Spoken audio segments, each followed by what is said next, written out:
a very good morning to you, whether you're watching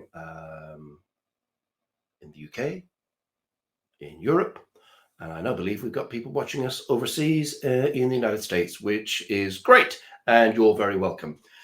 And yes, the weather has definitely begun to change. It is far, far chillier this morning than it was a few days ago. We've had quite a sort of strange October. It's been very, very unseasonably warm, but yeah, temperatures really begun to change, and I think the winter's kind of creeping up on us. And before you know it, it'll be the end of the year, which this year seems to have whizzed by. No joke at all. Really, really, really fast. Now then, let's get straight on. We've got a carry on from last week where we had a few emails come in about, we talked about the 4 pillars of success and that foundation stone, building a personal philosophy for success, the pillars of success. We talked about that last time.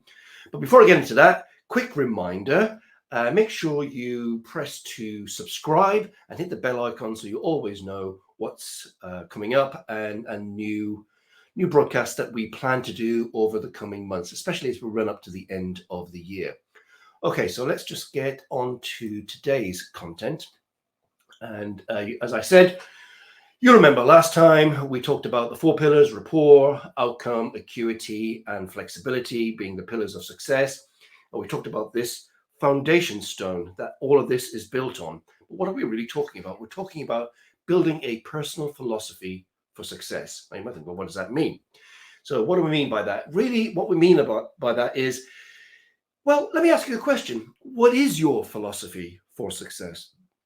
What beliefs do you have around success, ability, the future, and so on? Now, oftentimes, of course, we don't stop to think about that because we're so busy with work and life and family and all of those kind of things that keep us flying around and maybe not taking some time to think about what we are actually doing, what we're learning, what we really believe about all of that that's going on around us.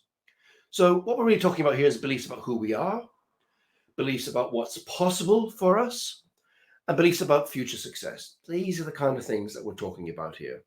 Now, this is why journaling, and I've talked about journaling many, many times before on these videos and others on the UKCPD platform. Really about journaling is super, super important because it gets us to reflect and think about what's really important to us, where we're going in life, and what is it that we actually want. Which is another reason why coaching and personal development are so important. So if I was to ask you the question, what kind of beliefs do you have about yourself? What beliefs do you have about what's possible for you and about the future? Now, if there's negative things that come in there, maybe that's something that needs to be tackled. So we're talking then about limiting beliefs, beliefs that says, I can't do something. I can't do that. People like me never succeed. People like me aren't able to do. We never get that kind of mindset. Very, very unhelpful.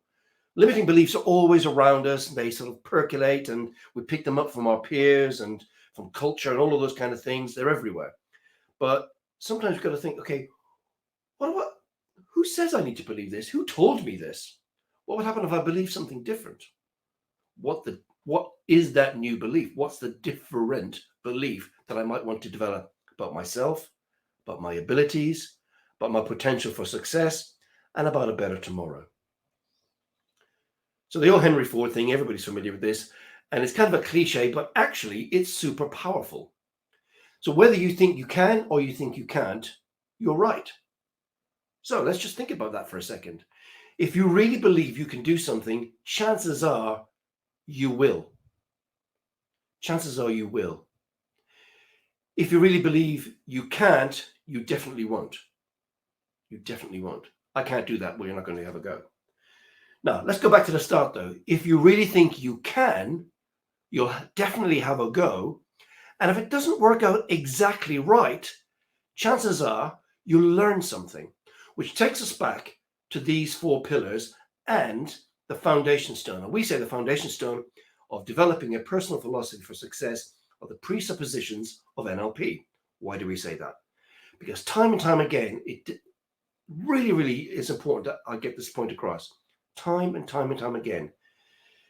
In all our trainings, in my own personal life, when you act as if these things are true, and I'm going to give you an example in a second, you will have a better experience in life. So I only picked one for today because I've always said that these weekly motivation things are short, motivational clips. They're not big, long training sessions. So going back to if you think you can or you think you can't, the difference. If you think you can, you're definitely going to have a go.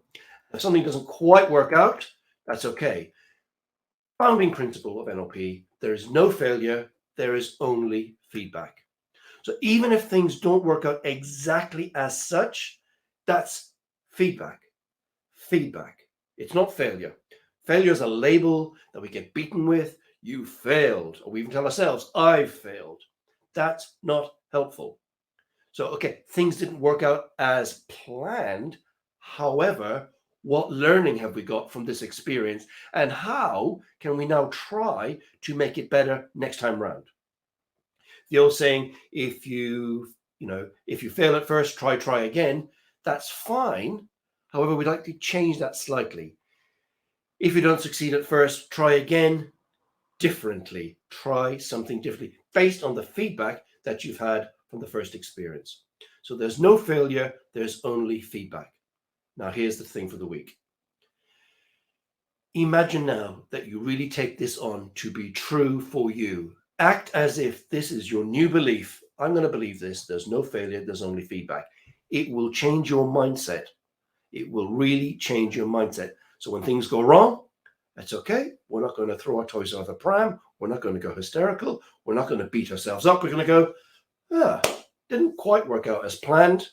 Let's have a think about this. What are we learning from this? How can we do this differently next time? What's the feedback? What feedback are we getting? Now, in coaching and NLP, we talk about, supervision sessions and after action reviews, and we can get into something technical like that if you want. But actually, all you got to do is think about it for a moment or two. What went wrong? What's the feedback telling us? Now, what alternative strategy can we use to go forward? Okay. The example, of course, classic example, is Edison and the light bulb. 10,000 tests or thereabouts, almost killing himself on a couple of occasions to figure out how to get the light bulb to work. And oftentimes people say, stop doing this. You're going to kill yourself with these explosions and wasting your time. And he kept saying, no, I figured out 500 ways of not to do it, 10,000 ways not to do it. And then he got it right. So no failure, only feedback. Okay, if you've enjoyed this, make sure you subscribe and hit the bell icon so you're always notified when new uploads are made. And if you are enjoying this, you might also want to consider joining the Be Inspired group, which is on our own platform, UKCPD.co.uk, daily, weekly, and monthly motivation and education and interviews that you might find interesting. Till next week, take care of yourself. Bye for now.